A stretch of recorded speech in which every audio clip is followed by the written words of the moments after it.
محمد وآله كما باركت على إبراهيم وآله إنك حميد مجيد. أما بعد، السلام عليكم ورحمة الله وبركاته.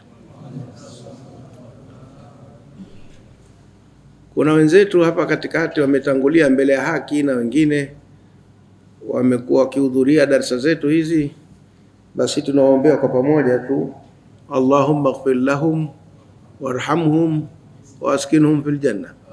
Allahumma in kanu muhsinina fazid fi ihsanihim wa in kanu musiina fatajawaz an sayiatihim walaqihim al-amna birahmatika ya arhamar rahimin. وصلى الله على نبينا محمد وعلى آله وصحبه وسلم. Ukurasa wa 379. Salim ibn Abdullah ibn Umar al-alimu al-amilu. Somo yangu tena tunaendelea naye bwana Salim. Huyu ni Salim bin Abdullah, lakini Salim somo yangu Salim bin Abdullah bin Umar, mjukuu wa Saidina Umar ibn Khattab radhiyallahu anhu. Baba yake na babu yake ni masahaba, yeye mwenyewe si katika masahaba, ni katika matabina, na ndio maana tunamsoma katika kitabu kinaitwa Suwaru min Hayati Tabiina. Kwa hivyo yeye hakumuona Mtume sallallahu alaihi wasallam, lakini baba yake na babu yake wamemshuhudia Mtume sallallahu alaihi wasallam. Anamzungumza kwa upande mwingine sasa, anasema al-alimul amilu, mwanachuoni tena mtendaji. Mwanachuoni mtendaji. Mtendaji manake anaifanyia kazi ile elimu yake. Mwanachuoni mtendaji anathibitisha elimu yake kwa vitendo. Huu ni upande wa pili wa huyu bwana Salim bin Abdullah bin Umar. Lam yakun ahadun fi zamani Salim ibn Abdullah ashbaha minhu biman madha min as-salihin fi az-zuhd wal-fadl wal-aish. Al-Imam Malik. Kuna maneno ameyasema al-Imam Malik. Imam Malik ni imamu mmoja mkubwa katika madhhabu za Kisuni, ndio mwenye kuongoza madhhabu ya Malikia. Na kama mtakumbuka jana tulipokuwa tukisoma mambo ya usul fiqh, tusema kuna madhhabu ya Maliki, ya Shafi na ya Ahmad, ya Malikia, Shafiia na Hanbali. Sasa huyu ndo mwenyewe Imam Malik ambaye anaongoza hiyo madhhabu ya Malikia. Naye ni mtu wa Madina, mwanakinda kindaki, kakutana na matabina. Yeye hakukutana na masahaba, kakutana na matabina. Kwa hivyo anasema lam yakun ahadun, hakuwepo mtu yoyote, fi zamani Salim, katika zama za Salim bin Abdullah, ashbaha minhu, anayefanana zaidi kuliko yeye, bima madha, na waliopita, minasalaina, katika watu wema, fi zuhdi, katika upanyongo wa dunia, wal fadli, na ubora, wal aishi, na maisha, yani namna ya kuishi. Katika zama zake hakuna aliyemzidi kufanana na waliomtangulia. Yani ukiondoa tabaka la masahaba, katika tabaka la matabina, jinsi alivyoishi yeye huyu Salim, kaishi zaidi kufanana na masahaba kuliko wengi sana. Na ni kwa sababu ziko wazi, kwa sababu baba yake ni sahaba na babu yake ni sahaba, na kalelewa na masahaba. Kwa hivyo maisha yake yamefanana zaidi na maisha ya baba yake na maisha ya babu yake. Kwa hivyo katika zama zake alikuwa ni mtu aliyethibitika kwa vitendo kuishi maisha namna hii. Kana li amiri almu'minina Umar ibn Khattab ta'ifatu min al-abna'i, alikuwa kamanda wa Uislamu Umar ibn Khattab ana kundi la watoto. Ta'ifatun manake kundi. Tumesema neno taifa katika lugha ya Kiarabu ya asili ni kikundi, sio watu wote. Siku hizi tena tumechukua kwa Kiarabu tumeletea kwa Kiswahili, tusema taifa. Taifa la Tanzania neno la Kiarabu hilo ndo taifa. Lakini taifa, wa idh qalat taifatun min ahli alkitabi, na kiliposema kikundi katika watu wa kitabu. Kwa hiyo taifa si watu wote, taifa ni kikundi. Lakini sasa hivi inatumika taifa kama watu wote, hasa kwenye lugha yetu ya Kiswahili, lakini taifa ni kikundi. Siku moja nilikuwa nasema katika kuitafsiri ile aya, mtu mmoja akashangaza niliposema waliyashhad adhabahuma ta'ifatun minal mu'minina, na washuhudie adhabu yao hao wazinifu wawili, kikundi katika waumini. Taifa sivyo inapofikiriwa na wengine, kwamba watu wakizini watakwenda wapigwe bakora au wapigwe mawe hasa kwenye mambo ya bakora, kubwa bakora, alafu TVZ itangaze dunia nzima ionekane wale wanabua makora. Waliyashhad adhabahuma ta'ifatun minal mu'minina, washuhudia adhabu yao kikundi katika waumini, si watu wote. Hakusema ammatul mu'minina au kafatul mu'minina, ta'ifatun, alafu akasema mina. Iko wazi kwamba sio wote. Lakini sasa sisi tunakwenda tukadhani kwamba lazima itakuwa ni mambo ya hadharani kwa kila mtu. Haiwi hivyo. Waliyashhad adhabahuma ta'ifatun minal, na mini pale ni tabiidhia, kwa baadhi tu ya waumini ndio wanakwenda kushuhudia, sio kila mtu. Lakini ndio anataka umakini. Tunasema kwenye tafsiri, niwahi kusema kwamba tafsiri zipo, lakini umakini ndio ulokosekana katika maeneo mengi sana. Basi alikuwa na taifatu min abna, kikundi cha watoto. Tena abna aghlabu inakuwa ni watoto wa kiume. Lakini mwanawe Abdullah kana ashaddahum shabahan bihi, alikuwa mno kuliko wote kufanana naye. Alikuwa na watoto wengi wa kiume, lakini huyu Abdullah alifanana zaidi na babake. Wa kana li Abdullah ibn Umar adadu min al-abnai, na huyu Abdullah ibn Umar naye alikuwa na idadi ya watoto wa kiume aktharu mimma kana li abi, zaidi kuliko walivyokuwa wa babake. Babake alikuwa na watoto wengi, lakini yeye akawa na watoto wengi zaidi kuliko babake. Kila wakenda wanaongezeka tu. Lakini ibnahu Abdullah, lakini ibnahu Saliman, lakini mwanawe Salim kana ashaddahum shabahan bihi, alikuwa mno kufanana na babake. Katuchukua mbali kidogo. Anachotaka kusema kwa ufupi ni kwamba Salim amefanana na babake Abdullah, na Abdullah amefanana na babake Umar, na kwa hivyo Salim kafanana na babu yake Umar. Yani ikiwa wewe umefanana na baba yako, halafu na baba yako kafanana na baba yake, ni sawa na kusema wewe umefanana na babu yako. Waliosoma Bodmas wanajua. Nakumbuka Bagasjuto Bodmas. If A is equal to B and B is equal to C, so A is equal to C. Kwa wale ambao wamepita kidogo tu kwenye darasa hawawezi kama alifu inafanana na B na B inafanana na jim, basi itakuwa alifu nayo inafanana na jim. Ikiwa hivyo. Kwa hivyo ikiwa Salim anafanana na babake Abdullah na Abdullah anafanana na babake Umar, kwa hivyo ni sawa sawa na Salim kufanana na babu yake Umar. Tumefahamiana vizuri hapo?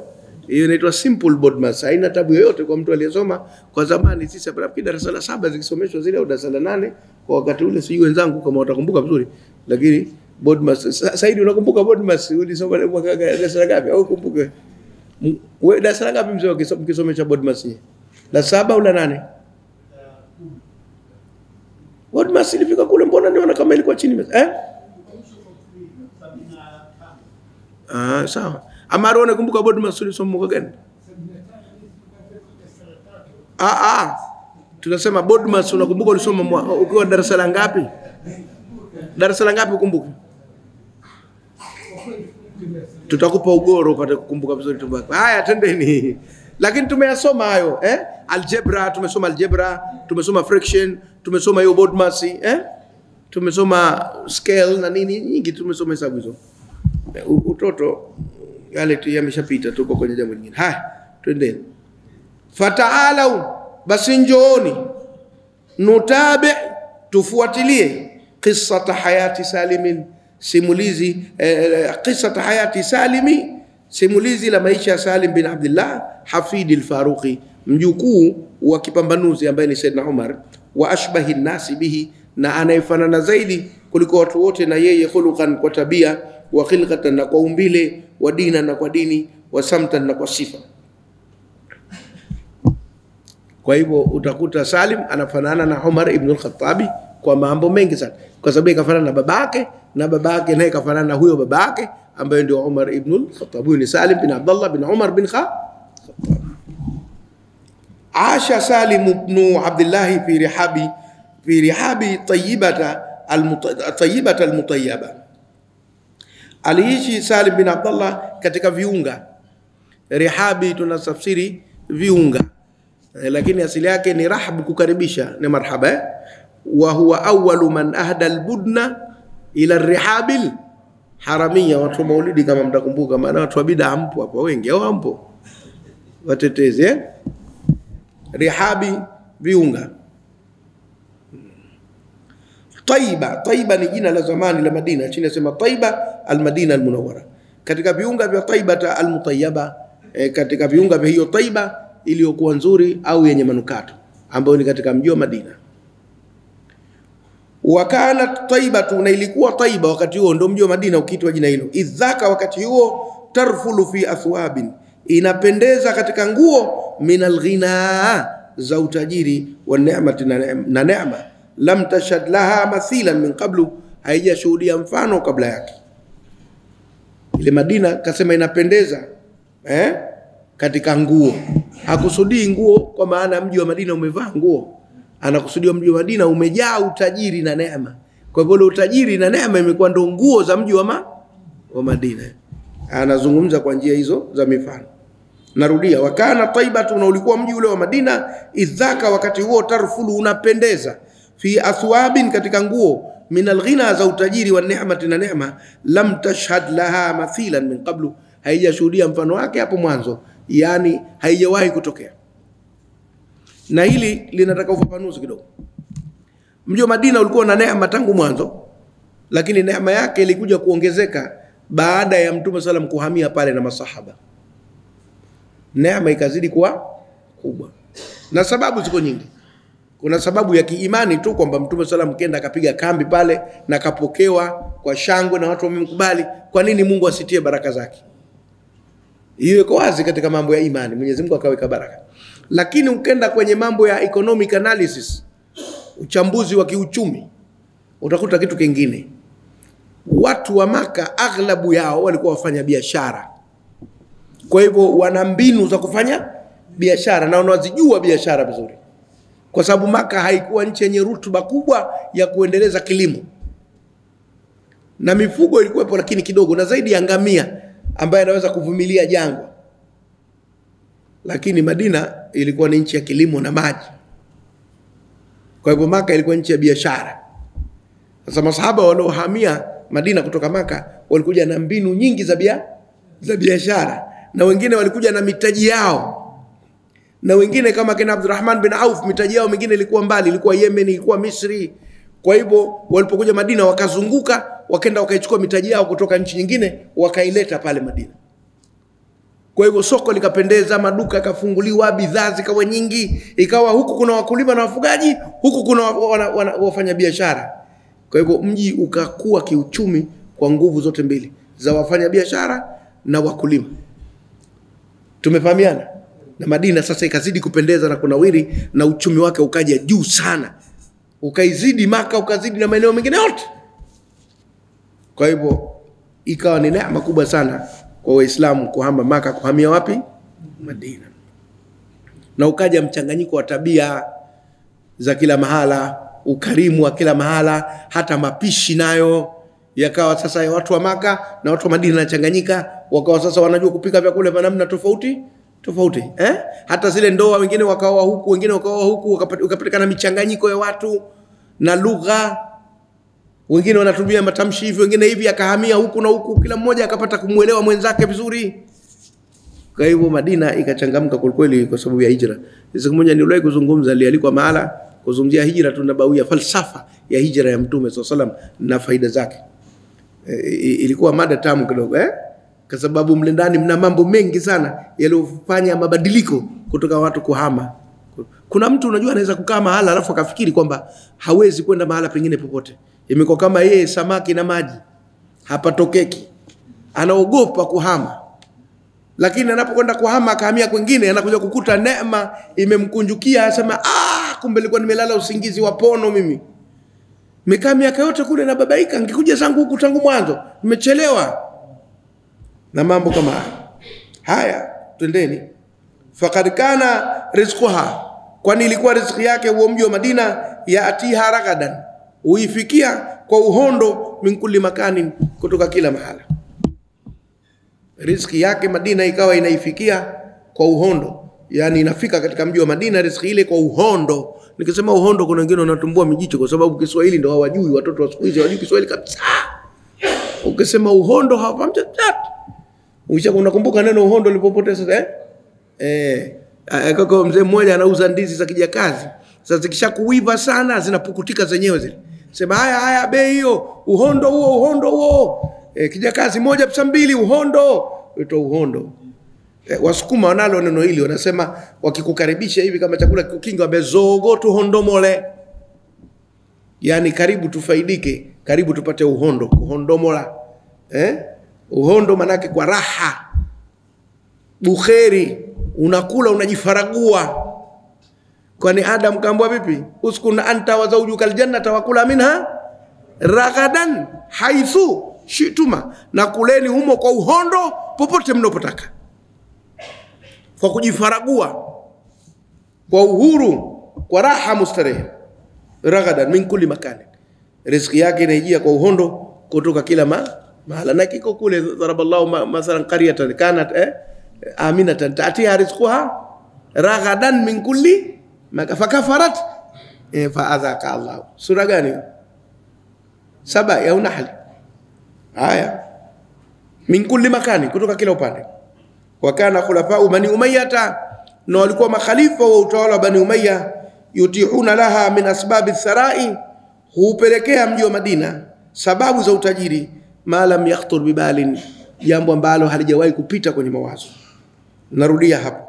Wa kana khulafa'u bani Umayyah, na walikuwa makhalifa, yani watawala wa utawala wa Bani Umayya, yutihuna laha, wanaupelekea mji wa Madina min asbabi tharai, sababu za utajiri. Tharaa ni utajiri. Wanapeleka sababu za utajiri vipi? Kila mradi mkubwa peleka Madina, kila mtaalamu peleka Madina. Wanauimarisha ule mji kwa kuwapelekea watu wataalamu, kupeleka mitaji, kufungua maduka. Wanasababisha ule mji unazidi kuimarika. Sasa mji ukihamwa ndio tatizo. Kama hapa sasa hivi kwetu ukenda Nungwi unaweza ukajisahau. Sasa Nungwi sasa hivi inaimarika kwa kasi kubwa kulikweli. Ni kwa sababu kuna watu wanaanza kuwekeza kule, kuna biashara zinakwenda, japo kwa ni eneo dogo bado, lakini linakwenda kwa kasi, linaimarika haraka. Wakati mwingine kasi yake inakuwa kubwa kuliko hata Fumba. Kwa Fumba tunakuona sisi ni sehemu karibu na mji na nini, lakini harakati za kiuchumi inawezekana kwa sasa Nungwi ziko juu kuliko Fumba. Na Fumba kuna kwenda ujenzi, lakini harakati za kiuchumi bado hakujawa nazo kama kule kama Fumba. Kwa hivyo hawa wakawa wanazipeleka, jambo ambalo halijawahi kupita kwenye mawazo. Lakini Salim ibn Abdullah, lakini Salim ibn Abdullah lam yuqbil ala dunya, hakuielekea dunia kama aqbala alaiha ghayruhu, kama walivyoielekea watu wengine. Pamoja na kwamba yuko pale Madina, yeye hakushughulika. Walam yahfal bi aradhiha alfan, wala hakubabaika na pato lake la kuondoka ila dunia, kama hafila bihi siwahu, kama walivyobabaika nalo wasokuwa yeye. Yeye hakubabaika nalo, halikumvuta lile jambo la dunia. Madina inaimarika, inanawiri, watu wanafungua maduka, wanafanya mabiashara, wanajenga majumba. Yeye hata mshipa humgongi, hayupo kabisa, hana habari na maendeleo yote yanayokwenda pale.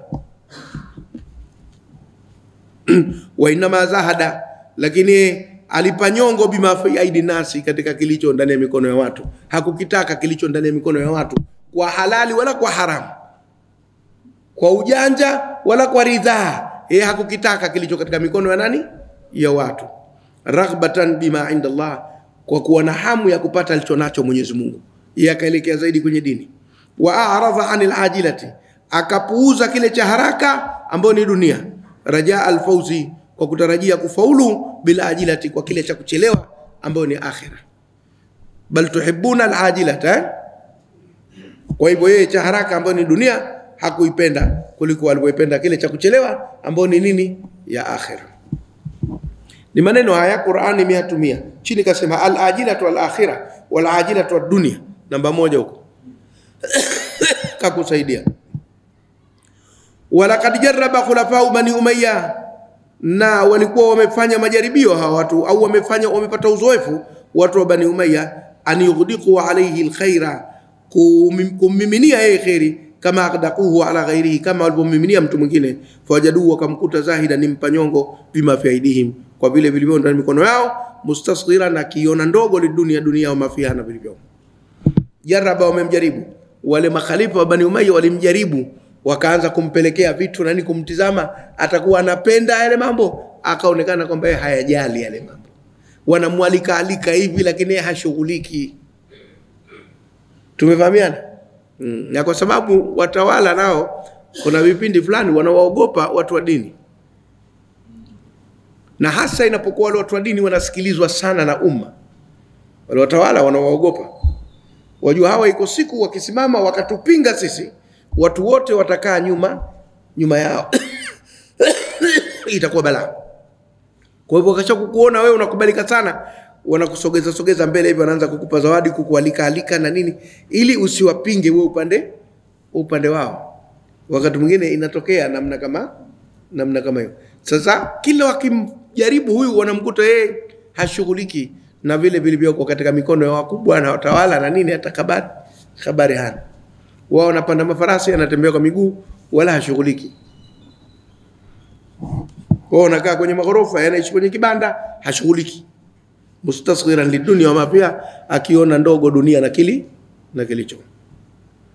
Fa fi dhati sanatin, basi katika mwaka mmoja, kadima Suleiman, alikuja Suleiman bin Abdul Malik Makkah, katika mji wa Makkah, hajan, aliyakuwa na hiji ambaye huyu ndio alikuwa mtawala wa Bani Umayya kwa wakati huo.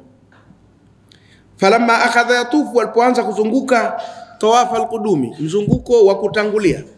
Na tumesema pale kwenye tawafu ziko namna 3 kubwa.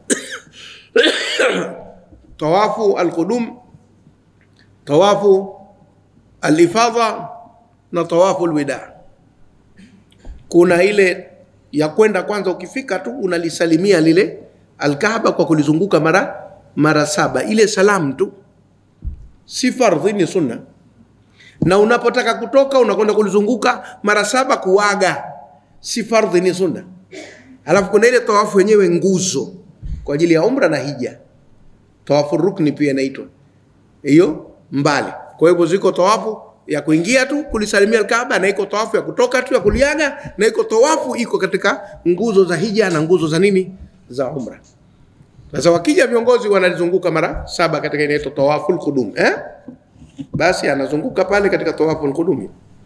Absara Salima, akamuona Salim ibn Abdullah yajlisu, kaka kitako qubalata al-Ka'bati, katika mwelekeo al-Kaaba, fi khudu'i, ndani ya unyenyekevu, wa yuharriku lisanahu, na anauchezesha ulimi wake bil Qur'ani, kwa Qur'ani, fi tabattulin, katika kujitolea, wa khushu'in, na kunyenyekea, yani anasoma Qur'an. Wa abaratuhu tasuhu ala khaddaihi sahha, na machozi yake, abarati ni machozi, na machozi yake yanamwagika ala khaddaihi, kwenye mashavu yake, sahha, kwa nguvu sana. Anasoma Qur'ani huku analia, machozi yanamwagika kwenye mashavu kwa nguvu sana. Hata mpaka la kaanna waraa ainaihi, mpaka kama kwamba nyuma ya macho yake mawili, bahran, kuna bahari, minadumui, ya machozi. Jinsi ile machozi yalipokuwa mengi, mpaka inaonekana kama vile nyuma ya macho mawili, yani mle ndani mna bahari ya machozi yanatoka tu. Na hili watu wa psychology wanalisema pia kwamba binadamu ambaye anamaliza mwaka mzima hajalia au hajatoka machozi ana tatizo pia. Si tunaona kama kulia ni ubwege, lakini mtu kapita mwaka mzima hajatoka machozi, huyo ana tatizo. Kama ilivyokuwa ukipita mwaka mzima hujatoka jasho, pia wewe una nini? Una tatizo. Na ndio yule mtu ambaye ofisini AC, nyumbani AC, kwenye gari full kiyoyozi kila mahala, msikitini nako ndo humu viyoyozi. Huyu anaweza kumaliza mwaka hajatoka jasho. Njia yake ya kutoa maji kwenye mwili ni moja tu, haja ndogo basi. Na haja ndogo inatoa sukari, haitoi chumvi. Jasho ndo linatoa chumvi. Na ndio maana kutoka jasho kiliramba, wakati mwingine unahisi lina chumvi. Kwa hivyo asitoka jasho, manake chumvi mwilini inaingia tu, halafu inapata tabu kutoka. Ana tatizo. Na machozi vile vile yanatoa chumvi, na yanatoa pressure, yanapunguza pressure. Sasa kulia kunaonekana kama ni ubwege, lakini kulia pia ni ibada. Yakhiruna liladhkani yabkuna wa yaziduhum khushu'a, ni sehemu ya uchamungu kutoka machozi. Lakini ndio tunakuwa wagumu kweli sisi. Fawailun lilqasiyati qulubuhum, Haya, kwa hivyo na kuwa khushu. Wa abaratu, na machozi yake, tasuhu, yanamiminika, ala khaddai, kwenye mashavu yake, saha, kwa nguvu, hata mpaka la kaanna, kama kwamba waraa ainaihi, nyuma ya macho yake, bahran, kuna bahari, min ad-dumu'i, ya machozi. Falamma faragha al-khalifatu min tawafi, basi alipomaliza yule khalifa ambaye ni Suleiman bin Abdul Malik ile tawafu yake kuzunguka al-Kaaba, wa salla rak'ataini sunnata tawafi, akasali raka mbili ambayo ni sunna tawafu, na ni sunna baada ya kuzunguka mara 7 usali raka mbili khalfa al-maqami, nyuma ya mahala aliposimama Ibrahim, khalfa maqami Ibrahim, wattakhidhu min maqami Ibrahima musalla. Kasali raka mbili, tawajjaha ila haithu, akaelekea yule khalifa pale ambapo yajlisu, amekaa Salim ibn Abdullah, kina kamfata. Fafsaha an-nasu lahu tariqa, watu wakamkunjulia njia, maana palikuwa pana watu wengi, mkubwa anataka kuja. Hata akaza makana hu bijanibi, mpaka akachukua mahala pake pembezoni mwa Salim, yani akenda akakaa pembeni palipokaa Salim. Wakana yamassu birukubatihi rukbatahu, na akawa anamgusa kwa goti lake goti la Salim, vile alivyokaa magoti yanafanyaje, yanagusana, kama alivyokuja Jibrilu kumfundisha Mtume sallallahu alayhi wasallam, fawadha rukbatayhi ala rukbatay nabi sallallahu alayhi wasallam, wadha kaffayhi ala faqidayhi, wa qala ya Muhammad akhbirni anil islam. Inajulikana hadithi na al-Imam Nawawi katika hadithi 40 alizochagua hii, bainama nahnu julusun, ameeleza na ile ndio adabu ya kwenda kukutana na mtu kama vile mkubwa, unataka kujifunza kutoka kwake na nini. Haya, falam yatanabbah lahu Salim, hakuzinduka kwa ajili yake Salim. Salim yuko kwenye dhikri, hata hajui kama kuna mtu kaja kaka, hawamo kabisa pale. Walam yaltafit ilayhi, wala hajamgeukia kumtizama, wakati huyo ndo mtawala aliyekuja. Liannahu kana mustaghriqan, kwa sababu alikuwa amezama bima huwa fihi, katika lile ambalo yeye yumo. Akili yake yote imechukuliwa kwenye kumkumbuka na kumtaja Mwenyezi Mungu na kusoma Qur'an, na mawazo yake yote, kwa hivyo hata habari hana. Mashghulan, kashughulishwa bidhikrillah, kumtaja Mwenyezi Mungu, ankulli shay, wa kila kitu chochote. Watafiqa al-khalifatu, akaanza al-khalifa yarqubu Saliman, anamwangalia Salim bitarafin khafiyyin, kwa mtazamo wa kujificha, yani kumchunguza chunguza, ndo hanioni kweli huyu, ndo hanioni kweli. Sasa bitarfin khafiyyin, yanduruna bitarfin khafi, wa yaltamisu fursatan, na anatafuta fursatan yatawakafu fiha, asimame ndani yake, ani tilawati, kusoma, wa yakufu ani nahibi, na azuie kwikwi ile miguno yake, hatta yukallimahu, ili aweze kusema naye. Falamma watathu alfursatu, ilipomjia fursa, mala ilayhi, alimsogelea, waqala, akamwambia, assalamu alayka ya aba Umar wa rahmatullah, amani iwe juu yako baba Umari na rehema za Mwenyezi Mungu. Inaonekana huyu Salim alikuwa na mtoto anaitwa Umar, jina lile la babu yake, au labda watu walimwekea umaarufu wa kumuita hivyo tu aba Umar, maana kwa Arabu nao wanayo tabia ya kujiwekea umaarufu wa kujiita baba fulani hata kama huyu mtoto hana. Faqala, akasema, wa alayka assalam wa rahmatullahi wa barakatuh, akamjibu. Faqala al-khalifa akasema, bi sautin khafidhin, kwa sauti ya chini. Khafidhin maana yake ya chini, ya kuanguka. Idha waqa'atil waqi'a laysa alwaqa'atu kadhiba khafidhatun rafi'a, itaangusha na kunyanyua. Kwa hiyo angesema bi sautin rafi'in, ingekuwa ni ya juu. Bi sautin khafidhin kwa maana ya kwa sauti ya chini. Kama bi asalni hajatan, niombe jambo lolote, aqdhiha laka, nitakutimizia, ya aba Umar, baba Umar. Kama una shida yoyote sema, ndo ushakutana na mimi ndo mtawala, mamlaka yote ni yangu. Falam yujibu Salim bi shay, Salim hakumjibu jambo lolote, kumnyamazia kimya. Fadhanna al-khalifa annahu lam yasma'u, yule khalifa akadhani kwamba labda hajamsikia. Famala alayya, kamwelemea akthara min dhi qabl, zaidi kuliko mwanzo, akamsogelea zaidi karibu. Akala, akamwambia, raqibtu bi an tasalani, napenda uniombe hajatan, jambo lolote, li aqdhiha laka, nikutimizie. Napenda uniombe jambo lolote nikutimizie. Yaani kama tunaweza sisi kuishi maisha ya watu wakubwa, hawa watu wakubwa, manake yule mtawala sasa anabembeleza aombwe. Sisi hapa ikoje habari? hivi ulimwengu wetu wa leo sisi ikoje habari? Sisi ndo tunaowasaka wakubwa tukawaombe. Hapa wakubwa wanawasaka wanazuoni na wanawaomba wawaombe. Aina nahnu wa hum wa iyahum, tuko wapi sisi na wao? Mbali mbali. Niliwahi kusema kuwa masahaba ndio wale, si kama sisi. Hao matabina je? Huyu katika matabina. Na habari ndio hii. Haya tutakuja kuiona daraja yetu, kwa sababu kila mtu hukata kitambaa kwa saizi ya nguo yake. Faqala Salim akasema, wallahi inni la astahi, na hapa kwa Mungu mimi naona haya, anakuna fi baiti llahi azza wa jalla, niwe katika nyumba hii ya Mwenyezi Mungu mtukufu, thumma sala ahadan ghairahu, kisha nikamuombe mwingine na Mwenyezi Mungu yupo, siwezi mimi. Ni ndani ya nyumba ya Mungu, tena namuomba nani zaidi ya Mungu? Naona haya, ni ndani ya nyumba ya Mungu alafu kaombe binadamu, na muomba huyu Mungu ndio nyumba yake. Faliabudu rabb hadha alladhi at'amahum min ju'in wa amanahum. Kwa hiyo mimi namuomba Mola wa nyumba hii, basi nyinyi nyote mlibakia. Ndio yale ya Imam Ghazali aliyosema kuwa ukifika mahala pana geti mbwa anabweka, usipigizane kelele na mbwa. Mwite mwenye mbwa, bwana wewe mbwa wako ananibwekea. Sasa atakaye mtuliza yule mwenye mbwa. Sawa, si mbwa wa Mungu tu, tumute mwenyewe atulize. Ndio alichosema Ghazali. Utaona kama katukana hivi, lakaje tukana akasema jambo lenye maana sana. Haya. Hatari. Fakhajila al-khalifa wa sakata.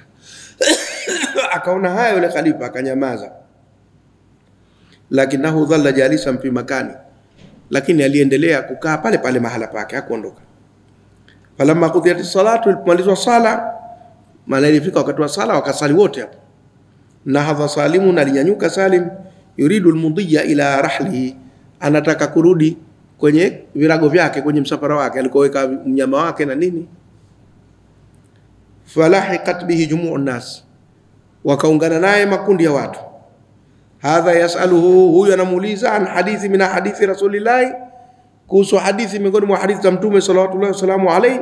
Wadhālika yastaftihi, na yule mwingine anamtaka fatwa fi amri min umuri dini, katika jambo katika mambo ya dini. Wa thalithun yastasibu, na mwingine anaambatana naye fi sha'nin, katika nini, yastansihu, anamtaka nasaha fi sha'ni min shu'uni dunya, katika mambo ya dunia, jambo katika mambo ya dunia. Wa rabi'un yatlubu minhu du'a, na mtu mwingine anaomba kwake dua. Yani alimradi kila mtu anakwenda kwa shida yake. Wengine wanakwenda kumuuliza kuhusu hadithi, wengine wanakwenda kumtaka fatwa tu kwenye mambo ya rai za dini, wengine wanakwenda kumuomba nasaha tu kwenye maisha ya dunia, na wengine wanakwenda kumuomba awaombe dua tu. Tumefahamiana eh? Kwa hivyo ni mtu anayehitajika katika mambo ya dini kwa kila upande. Wakana fi jumlati man lahiqa bihi, na ilikuwa katika orodha waliomfuata khalifatul muslimina, yule khalifa wa Islam Suleiman bin Abdul Malik. Falamma raahu an-nasu, watu walipomuona, wasa'u lahu, walimtanulia njia, hatta hadha mankibaihi, mpaka yakawa sawa mabega yake, mankiba Salimin, na mabega ya Salim bin Abdullah. Sasa mankibu ni bega, manakib yanakuwa mengi. Famshufi, manakibi hawakulu min rizqihi, nayo hii wazee wetu wasema famshufi, manakibi atembeeni katika mgongo wake, walivyotutafsiria, kwa sababu ndio matumizi yetu ya Kiswahili. Lakini neno kwa neno, tembeeni kwenye mabega yake. Manakib ni mabega, sio mgongo. Lakini mashekhi wa zamani waliona kwamba ukitafsiri mabega kwa Kiswahili haileti maana ya kufahamika. Tembeeni kwenye mgongo wake, ardhi. Lakini Waarabu wanazungumzia manakib haya. Kwa hivyo manakib, famala alaihi, akamsogelea tena, wa hamasa, akanongoneza fi udhunihi, katika sikio lake, qailan, hali ya kusema. Hamasa ni kunongoneza. Wa khasha'atil wujuhu lilhayy alqayyum fala tasma'u illa hamsa, hutosikia isipokuwa mnongono. Hamas sio ile Hamas mnosikia Hamas, ile Hamas ya Palestina. Ile ni Hamas, ile ni hamasa. Hii hamasa kwa kunongona. Basi akamnongoneza, qailan, hali ya kusema, ha nahnu ulai qad ghadawna kharij almasjid. Haya Sisi sasa tushakuwa nje ya msikiti. Wewe ulisema ukiwa ndani ya msikiti huwezi kumuomba zaidi ya Allah. Sasa tuko nje ya msikiti, niombe. Fasalni hajatan, niombe jambo lolote, akdhiha laka, nitakutimizia. Waqala Salim akasema, min hawaiji dunia am min hawaiji al-akhirah, katika mahitaji ya dunia au mahitaji ya akhirah. Fartabaka al-khalifatu, akashangaa yule khalifa mtawala. Wakala akasema, bal min hawaiji dunia, hapana bwana, katika mahitaji ya dunia. Itakuwaje katika mahitaji ya akhira uniombe mimi? Faqala lahu Salim akasema, inni lam atlub hawaij dunya mimman yamlikuha, mimi sijaomba mahitaji ya dunia kwa anayemiliki. Fakaifa atlubuha mimman la yamlikuha, nitaomba vipi kwa asiyemiliki? Kwani mahitaji ya dunia hayamiliki Mwenyezi Mungu? Na kule ulipokuta naomba mimi sijaomba la dunia hata moja.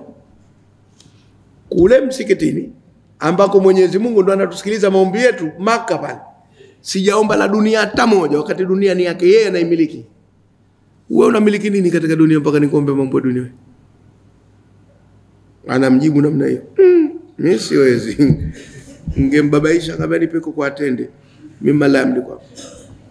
Fakhajila, kaona haya al-khalifa tuminu dhidi yake, wa hayahu, akamwamkia akamwambia shikamoo. Wansarafa anhu, akamwacha akaondoka.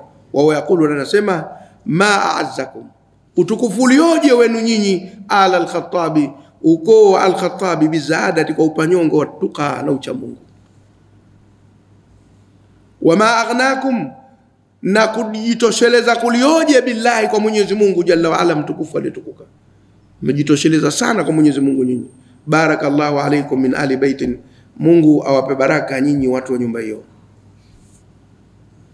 Wa fi sanati allati qablaha, na katika mwaka uliokuwa kabla yake, hajja al-Walid ibn Abdul Malik, alihiji al-Walid bin Abdul Malik, ndugu yake huyu Suleiman bin Abdul al-Malik. Falamma afadha an-nasu min Arafat, walipomiminika watu kutoka Arafat, ambayo ndio Arafat, afadha, kumiminika. Laqiya al-khalifatu, khalifa alikutana na Salim bin Abdullah fi al-Muzdalifa, katika eneo la Muzdalifa. Wa huwa muhrimun, Muzdalifa ni eneo huko Maka, na hapa kuna hospitali inaitwa Muzdalifa au eneo pia hapa kuna sehemu inaitwa Muzdalifa, Amani pale, hospitali au kitu gani? Taasisi ofisi ile. Wa huwa muhrimun, aliyakuwa amehirimia. Fahayahu wa bayahu, akamwamkia na kumchangamkia. Thumma nadhara ila jasadihi, kisha kautazama mwili wake, almakshufi, ulioachwa wazi. Fawajadahu tamal bunyati, kwa sababu ndo akamuona amejengeka vizuri. Baadi alquwa, zinadhihiri nguvu zake. Kaanahu binaun mabniyun, utafikiri jengo lilojengwa. Faqala lahu, akamwambia, innaka la hasanul jismi ya Aba Umar, mwili wako kumbe mzuri, uko smart wewe, kama mtu wa mazoezi. Fama aktharu taamika, ni kipi chakula chako kingi? Unakula chakula gani sana mpaka mwili wako kwa uko smart, uko imara namna hii kama mtu wa mazoezi? Faqala al-khubz wa zait, akamwambia mimi nakula mkate na mafuta. Mkate na chovya na mafuta nakula. Wa idha wajadtu lahma, na nikipata nyama, ahyana, wakati mwingine, akaltu naila. Faqala al-khubz wa zait, akamwambia mkate na mafuta tu? Faqala naam, akamwambia ndio. Faqala aw tashtahi, akamwambia unaupenda mkate na mafuta? Faqala, akasema idha lam ashtahi atruku hatta jua fashtahiyahu, nitakapokuwa sijaupenda na uacha mpaka inakuja njaa na kuwa na hamu, nitaula huo, nitaupenda tu, njaa itanifanya ni upende. Wa kama ashbaha Salimun jaddahu al-Faruqa, kama ambavyo Salim alifanana babu yake al-Faruqi fil iradhi, katika kuipuuza ani dunia, wa zaada, tena upanyongo, bi aradhi, kwa pato lake alfani la kuondoka. Faqad ashbahu aidan, kafarana vile vile fil jahri, katika kusema wazi, bi kalimatil haqi, neno la haki, mahma kanat thaqilatan, vyovyote litakavyokuwa zito, alwatati, la mkanyago, shadidat tabiati, kali kwa kufuatiliwa, yani hajali, anaweza kalisema neno hata kama ni gumu sana kusemwa, na kwamba baadaye watu watamfuatilia sana kwa nini kasema, lakini yeye hajali.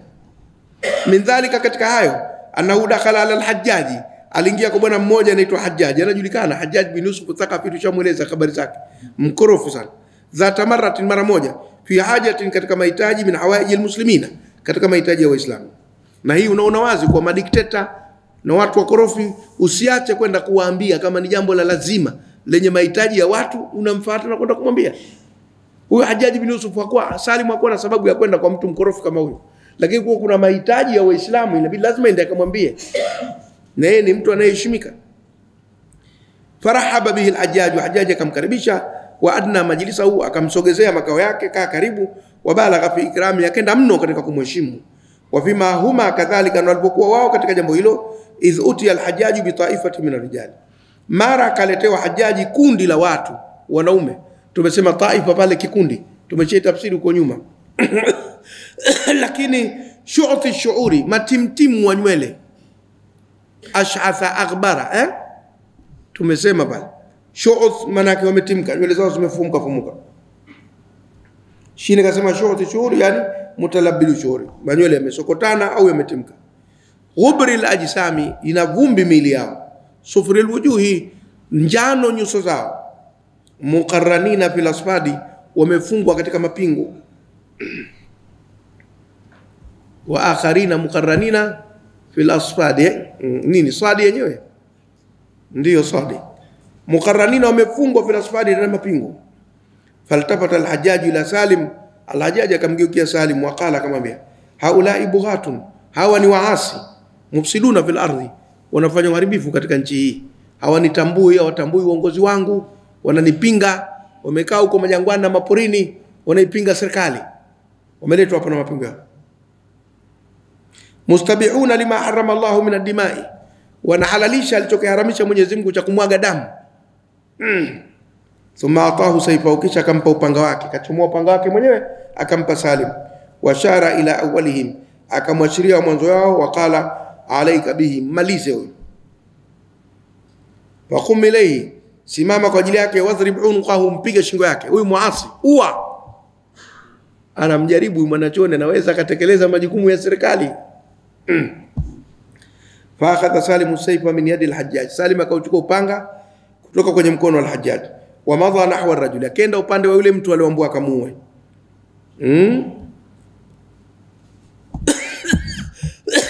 Waqad, nafikiri ni dali kwa mwisho, imefutika kidogo, lakini naona ni dali kuijaza hapo. Waqad shakhasat absarul qawmi, na hali ya kuwa yamekodoka macho ya watu, kila mtu kakodoa macho, anatazama na hawa upande wake. Tandhur madha yafalu, yanatazama atafanya nini. Falamma waqafa ala rajuli, aliposimama kwa yule mtu, kala, wakamwambia, amuslimun anta, wewe bwana ni muislamu? Faqala na'am, akasema ndio mimi muislamu. Walakin ma anta wa hadha as-su'al, lakini akamwambia, una nini wewe na swali hili? Kwani unaniuliza mimi muislamu au si muislamu? Imdhi li infadhi ma umirta bi, tekeleza uliloamrishwa, usinihoji mimi. Faqala lahu Salim akamwambia, wa hal sallaita as-subha, na je umesali sala al-fajr wewe? Faqala ar-rajulu, le bwana akasema, qultu laka inni muslim, nimekwambia mimi muislamu bwana. Thumma tasaluni, kisha unaniuliza, in kuntu sallaitu subha, kwamba ikiwa nimesali al-fajr. Wa hal tadhunnu anna hunaka musliman la yusalli, wewe unadhani kuna muislamu hasali? Kwa wakati ule ilikuwa tabu sana kumpata muislamu asiyesali, kwa hivyo ilikuwa jambo gumu. Siku hizi wala si swali gumu ili kusema kuna muislamu hasali, wasiosali ndio wengi kuliko tunaosali. Faqala Salim, as'aluka, nakuuliza, asallaita subha hadha al-yawm, misali al-fajr ya leo? Faqala ar-rajul, bwana akasema, hadaka Allah, Mungu akuongoze. Qultu laka, nimeshakwambia naam, ndio nimesali.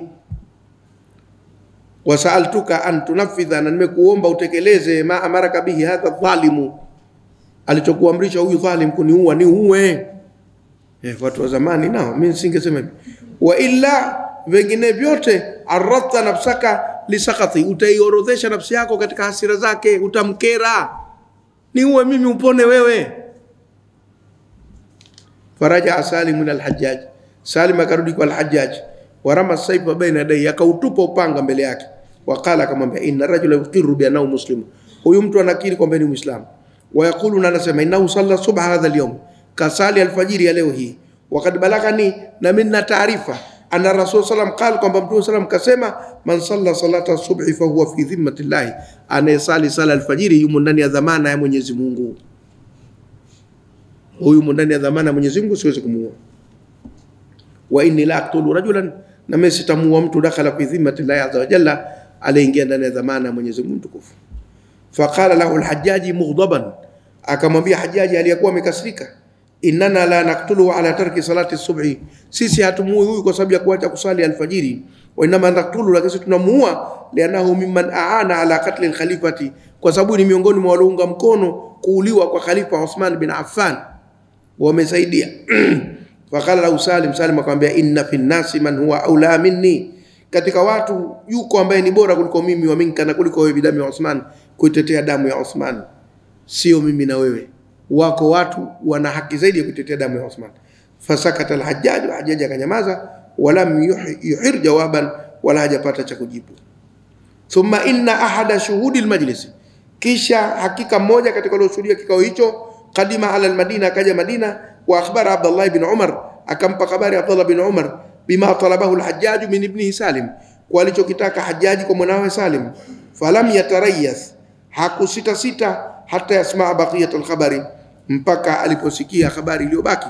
Wa inma badara, lakini kafanya haraka, muhaddithahu, msimulizi wake, qailan, hali ya kusema, wama sanaa Salimun, kafanya nini Salim bi amri al-Hajjaji, kwa amri ya bwana Hajjaji. Faqala lahu sanaa kadha wa kadha, akamwambia kafanya hivi na hivi. Fasurriya anhu, basi hapo ndo akatulia. Surriya anhu maana akatulia.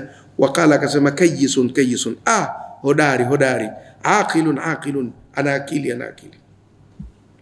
Huyo ni baba mtu anamthibitishia mwanawe. Walamma alat alkhilafatu ila Umar bin Abdul Aziz, na ulipokwenda ukhalifa kwa Umar bin Abdul Aziz, kataba ila Salim bin Abdullah, alimwandikia Salim bin Abdullah barua, yakulu, anamwambia, amma ba'du, amma baada hayo, fa inna Allah azza wa jalla ibtalani, hakika Mwenyezi Mungu mtukufu kanijaribu mimi, bima ibtalani bi, kwa hicho alichonijaribu, kunipa utawala. Tizama huyo Umar bin Abdul Aziz alivyomcha Mungu. Sasa Mungu kanipa mtihani. Mtihani gani? Ndio nimekuwa khalifa, mimi mtawala wa dola yote ya Kiislamu. Huo ndio mtihani alionipa. Wewe unaweza kufikiri mtihani huo? Au anakuja mtu akamwambia, bwana, tumepewa pesa hapa tukuletee shekhe milioni 10 zako hizi.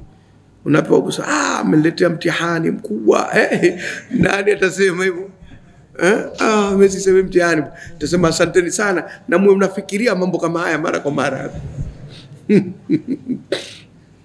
Sasa Mwenyezi Mungu anijaribu, bima ibtalani bi, kwa alichowajaribu, min ulati amri almuslimina, katika viongozi wa mambo wa Islam, min ghairi mashurati minni wala talabi, pasina mashauriano kutoka kwangu wala kutaka. Sijashauriwa wala sijautaka, nimeambiwa umechaguliwa wewe, nenda. Huu ni mtihani.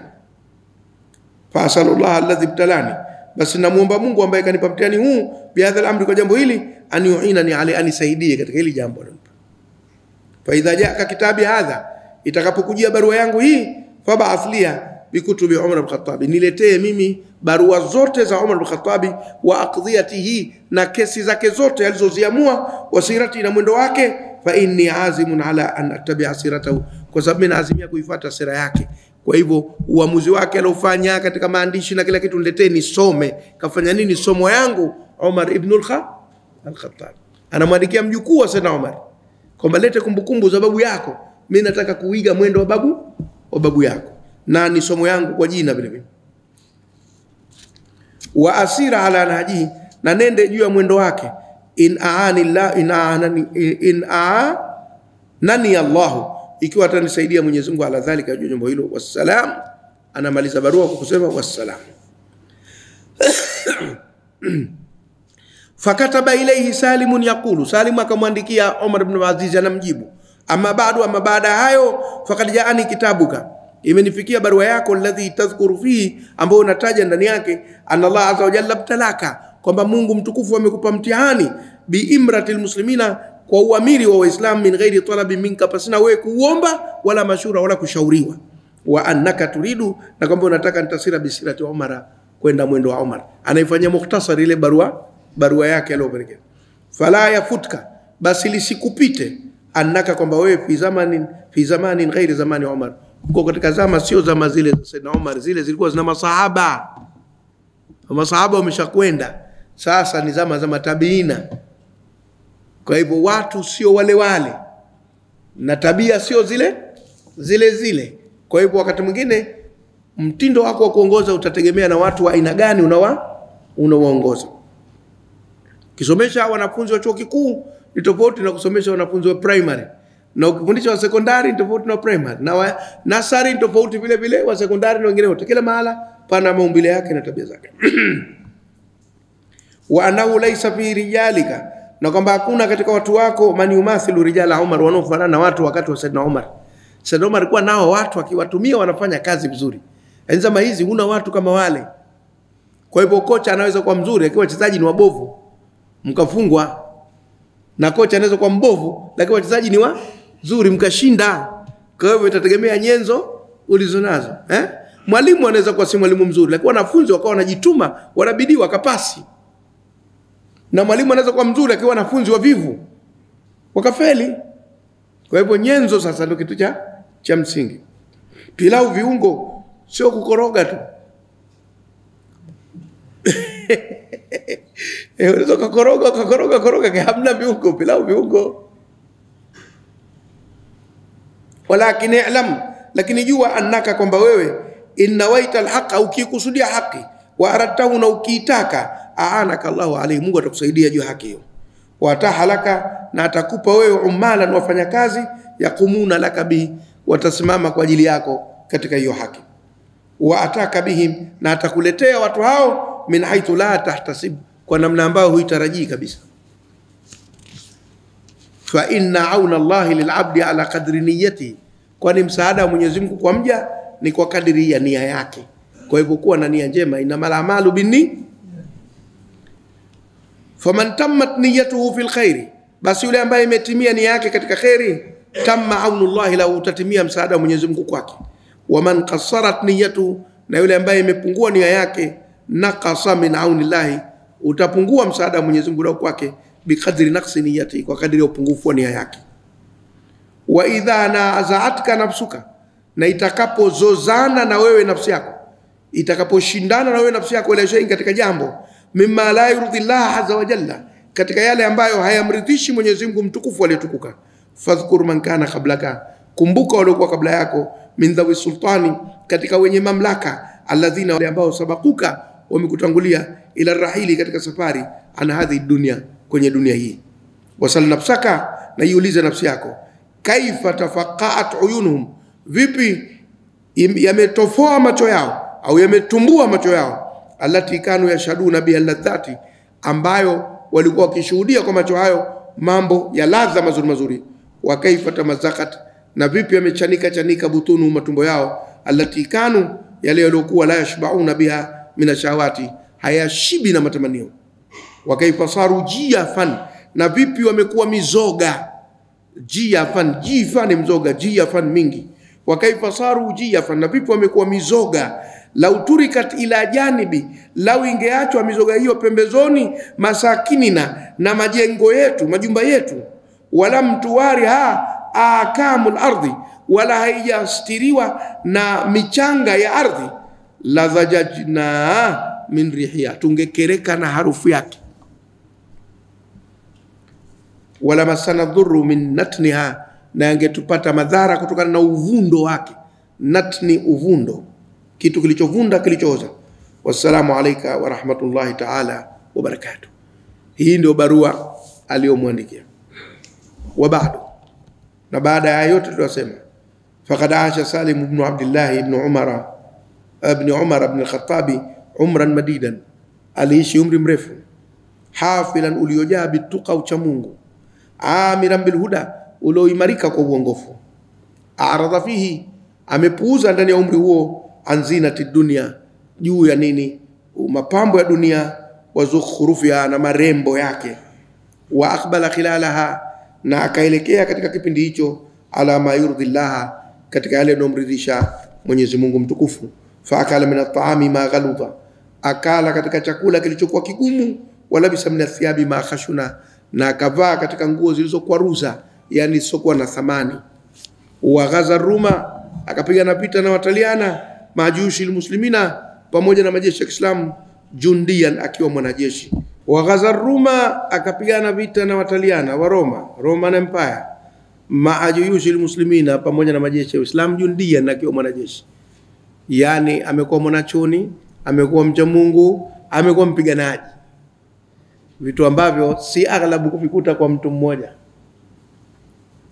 Waqadha, na akatimiza hawaij almuslimina, mahitaji ya Waislamu.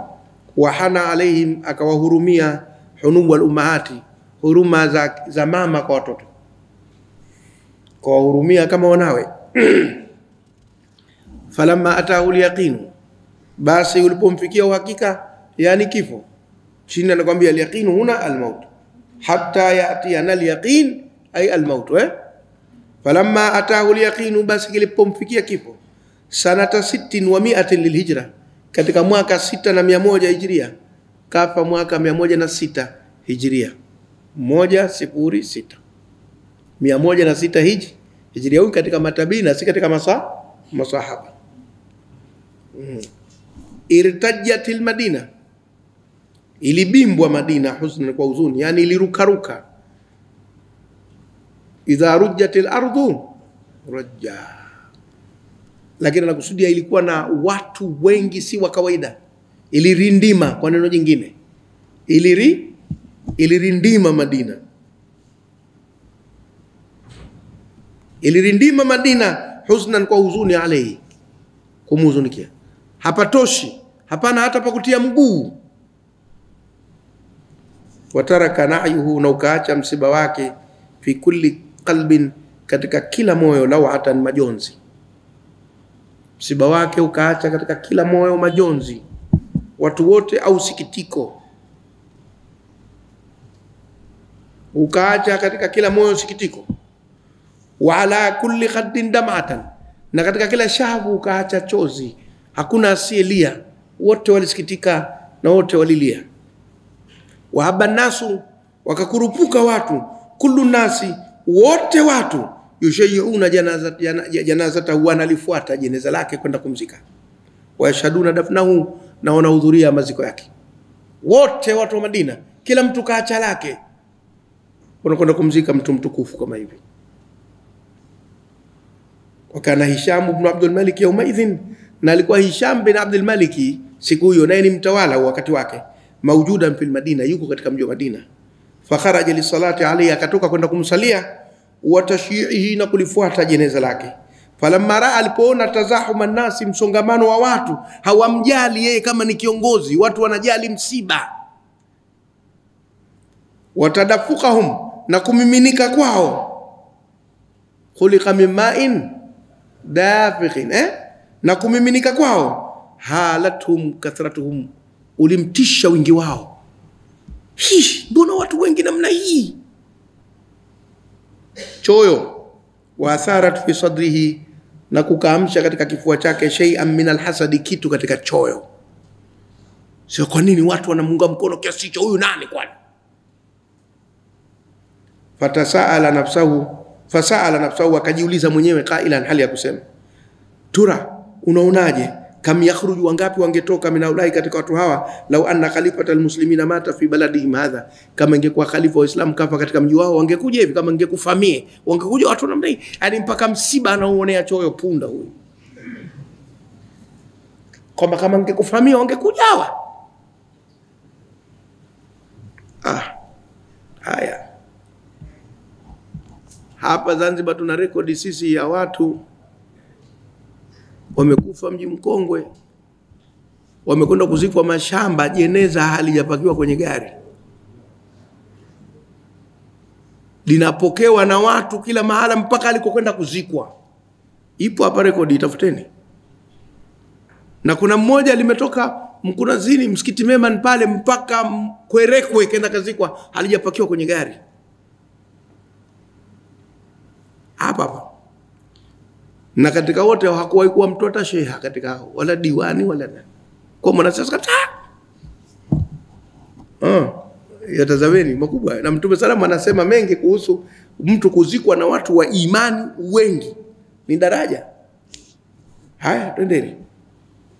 Thumma qala, kisha akasema Ibrahim, kumwambia Ibrahim bin Hisham al-Makhzumi, walihi ala Madina, ambaye alikuwa ndo mtawala wake katika Madina, ni mkuu wa mkoa wa Madina. Akamwambia mkuu wa mkoa, ifridh ala ahli al-Madinati, walazimishe au wakadiria watu wa Madina, an yabathu 4000, wapeleke watu 1400 rajul, wanaume la thughuri, kwenda mipakani. Chagua watu wanaume 1400 watoke hapo waende wakalinde mipaka huko, wasikae hapa. Unajua maana yake nini hiyo? Anawadhoofisha wale watu wa Madina, anawatoa watu 1400 Madina uende wakaishi kwenye mipaka, wanalinda mipaka ya nchi huko Syria, sijui wapi, Uturuki, wasikae, ili apate kubadilisha mawazo ya hao watu wapya. Si wale wa zamani wale wana mawazo yale ya kutukuza wanachoni, wao watoe wapeleke sehemu nyingine, nifanye mabadiliko hapa ni fai. Atakuja kusimama siku moja shekhe anipinge hapa, watu wote wamsikilize shekhe, waniache mimi. Anavuruga mambo. Viongozi wa kisiasa na wana mbinu zao. Fasumia dhalika al-am, mwaka ule ukaitwa ama 4000, mwaka wa watu 1400 kutolewa Madina kupelekwa mipakani kwa kisingizio cha kupewa majukumu, kumbe wanaondoshwa katika mji.